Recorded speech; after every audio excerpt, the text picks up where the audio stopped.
5 men, 1 winter night. A plan to save a 300-year-old empire by killing 1 man. That's the story most people already know about the death of Grigori Rasputin. What most people don't know is how badly it failed, and how fast. 75 days after the killing, the Tsar of Russia would sign his own abdication. Within 19 months of that, his entire family would be dead, shot in a basement by men who had nothing to do with Rasputin at all. This is the story of a murder that was supposed to fix a crisis. Instead, it turned out to be the clearest sign yet that the crisis couldn't be fixed at all. To understand why a small circle of Russia's elite decided that killing a Siberian peasant would save the monarchy, you have to start with what Rasputin actually was to that family. It wasn't mysticism. It was medicine that didn't exist yet. In August of 1904, Tsar Nicholas II and Empress Alexandra finally had a son, Alexei, heir to the throne after 4 daughters. Within days, the boy was bleeding from his navel and wouldn't stop. He had hemophilia, a genetic disorder where blood won't clot, where a bruise can become a medical emergency. There was no treatment anywhere in the world. And it was a secret the family fought hard to protect, because an heir with a fatal, incurable illness undercut the entire idea that this family had been chosen by God to rule Russia. It stayed out of the press, out of the Duma, kept from almost everyone outside a small circle around the throne. Rasputin was one of the few let in. He wasn't a monk and held no formal position in the Russian Orthodox Church. He was a wanderer, a self-taught mystic who arrived in St. Petersburg around 1905 and started turning up at Alexei's bedside during bleeding episodes. And by whatever mechanism, his calm presence, his insistence that doctors stop giving the boy aspirin, which thins blood and would have made every episode worse, or, in the most famous case, nothing more than a telegram sent from hundreds of miles away. Alexei kept recovering, and Alexandra was convinced every time that Rasputin was why. To Alexandra, that wasn't medicine. That was proof God had sent this man to save her only son, and a mother who believes that will listen to him about almost anything else. By 1915, with Nicholas away commanding troops at the front and Alexandra effectively running the government in his place, Rasputin's opinion was reaching into cabinet appointments. Her letters to the Tsar from this period mention him constantly, always the same way. Our friend, endorsing generals, backing ministers, weighing in on military decisions. A barely literate peasant from Siberia was shaping choices at the top of a country at war, at least by reputation, if not always, in fact. His personal reputation did the rest. He drank heavily. He was rumored, never proven, to belong to a fringe sect the Orthodox Church considered heretical. Stories of affairs and drunken scenes moved through St. Petersburg society, some of them true, plenty of them almost certainly invented by people who wanted him gone. It stopped mattering which stories were real.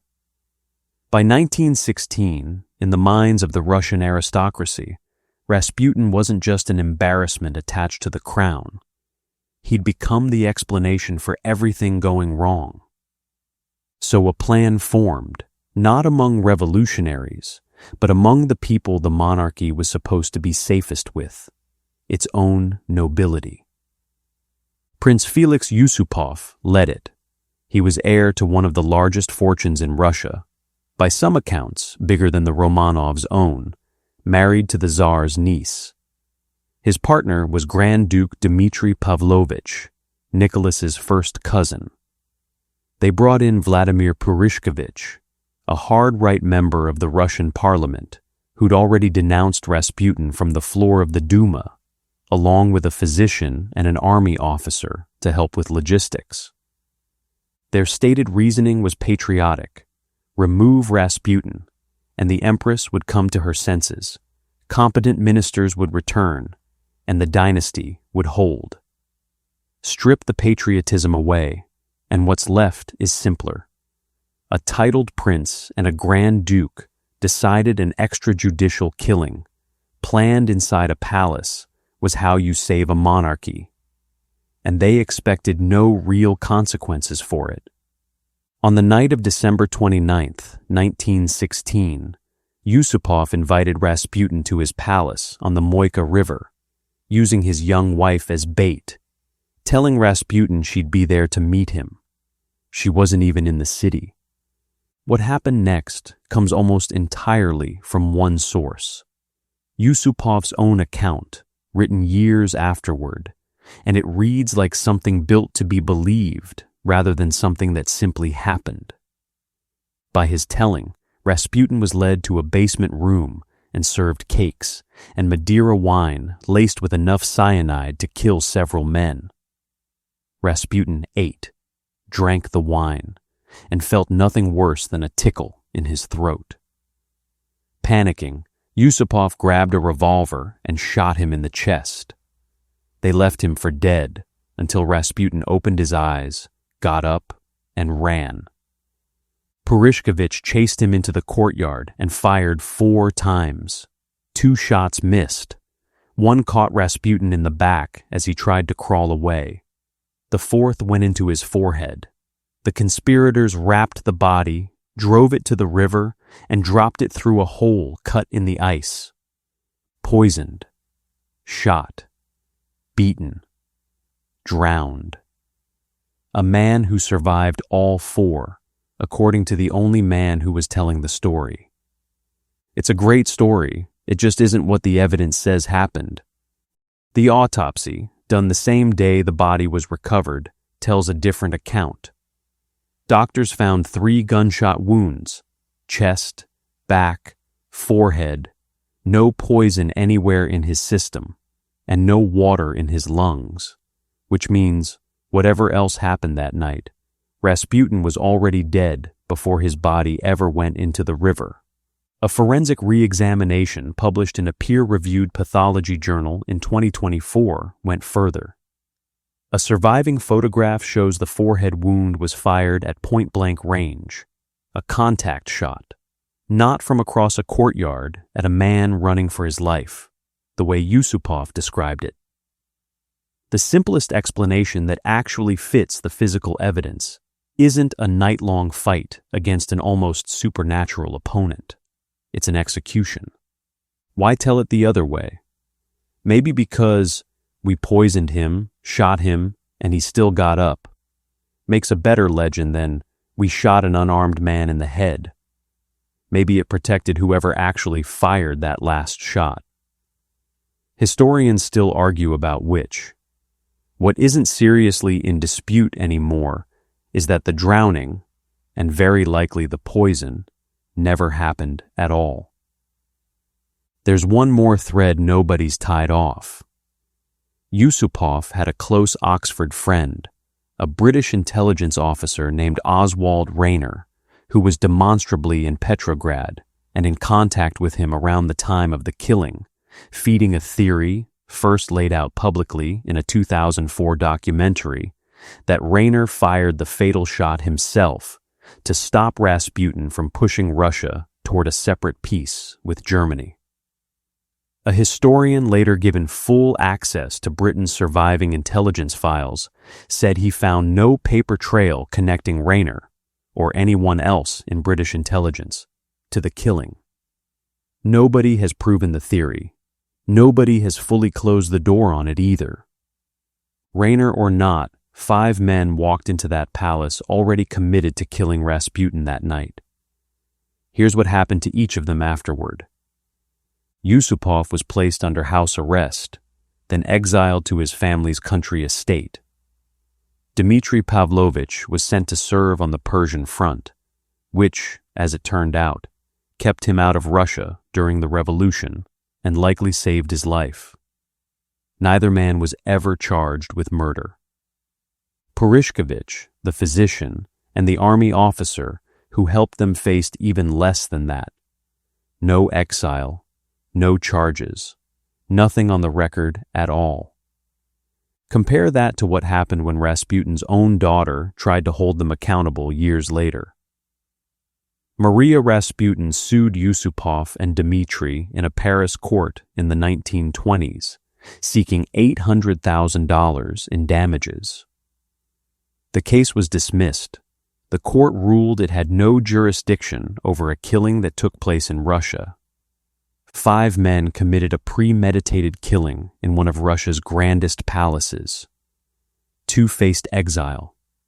3 faced nothing. None faced a courtroom. They got away with the killing completely. What matters more is whether the plan behind it actually worked. They killed Rasputin, believing it would save the monarchy. It didn't buy the monarchy a single extra week worth noticing.